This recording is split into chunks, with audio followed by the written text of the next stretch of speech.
मार्च 24 के 31 मार्च 24 तक अभी पुराना बजट चलेगा और 31 मार्च तक इस बजट को भी खर्च होना है। जो बजट आज हम प्रस्तुत करने जा रहे हैं 1 अप्रैल से फिर यह लागू होगा, तो कम से कम इतनी जानकारी उनकी होनी चाहिए। 5 साल तक प्रदेश ने आपको यहां देखा है, झेला है, तो स्वाभाविक रूप से इतना तो आपको पता लगना ही चाहिए कि यह बजट आज के लिए नहीं तय हो रहा है, यह 1 अप्रैल से ये लागू होगा।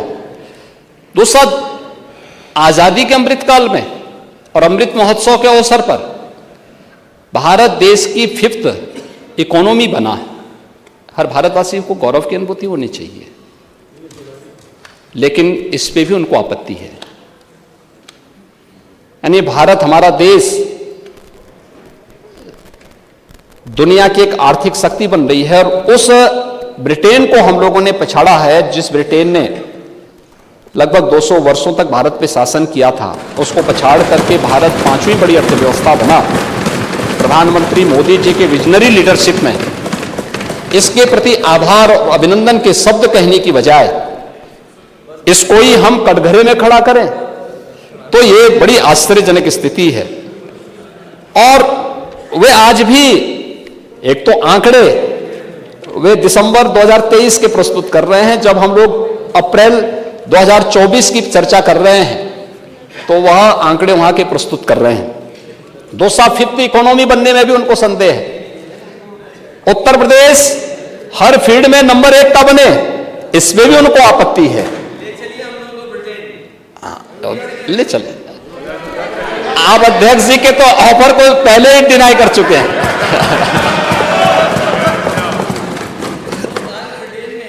ओह, मैंने कहा ना, अध्यक्ष जी ने आपको एक आमंत्रण दिया, आपने उसको नकार दिया। और अयोध्या आप जाना नहीं चाहते, ब्रिटेन तो आप अक्सर जाते ही हैं, ब्रिटेन तो आप अक्सर जाते हैं, और आपके टिकट कौन बुक कराता है ये भी आपको पता है।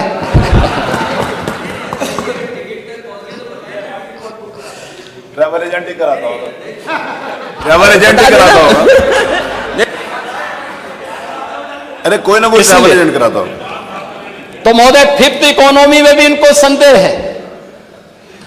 उस पर हर्ष और गौरव होने की बजाय देश की आर्थिक महाशक्ति बनने पर, और याद रखना जो मैंने पहले कहा, मोदी जी के ही नेतृत्व में अगले 3 वर्ष में भारत दुनिया की 3री बड़ी अर्थव्यवस्था भी बनेगा।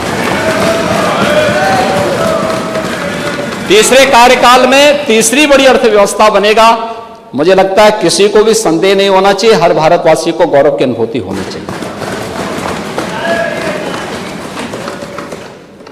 $1 ट्रिलियन का रोड मैप क्या है, उस पर भी हम लोग आएंगे। महोदय, कृषि सेक्टर में पिछले 7 वर्ष के अंदर जो कार्य हुआ, मैंने परसों भी यहां पे कहा था, गन्ना किसानों के लिए 22 वर्ष में उत्तर प्रदेश के गन्ना किसानों को 2,03,000 करोड़ रुपए का कुल भुगतान हो पाया था। और पिछले 6.25 वर्ष के दौरान उत्तर प्रदेश के गन्ना किसानों को अब तक 2,33,000 करोड़ रुपए से अधिक की राशि उनके खाते में जा चुकी है। प्रदेश में गन्ने का दायरा बढ़ा है। कोरोना जैसी महामारी के दौरान भी प्रदेश के अंदर इस बार भी हम लोगों ने गन्ना किसानों के मांग के अनुरूप हम लोगों ने प्रति कुंटल गन्ने का दाम भी बढ़ाया है। और उत्तर प्रदेश पहला राज्य है जिसने कोरोना कालखंड में भी अपनी सभी चीनी मिलों को चलाया है, लगातार चला रहे हैं। यहां तक कि छपरौली की चीनी मिल, चौधरी साहब की कर्म भूमि की चीनी मिल थी। चौधरी साहब के नाम पर राजनीति बहुत सारे लोगों ने की होगी, लेकिन चौधरी साहब के प्रति सम्मान व्यक्त करते हुए हमारी सरकार ने आने के तत्काल बाद छपरौली चीनी मिल के एक्सपेंशन के लिए और उसके मॉडर्नाइजेशन के लिए हमारी सरकार ने पैसा दिया। और मुझे प्रसन्नता है, छपरौली चीनी मिल आज पूरी क्षमता के साथ आज काम कर रही है। लगातार सरकार इस पे कार्य कर रही है। प्रदेश के अंदर प्रोक्योरमेंट की पॉलिसी क्या होनी चाहिए,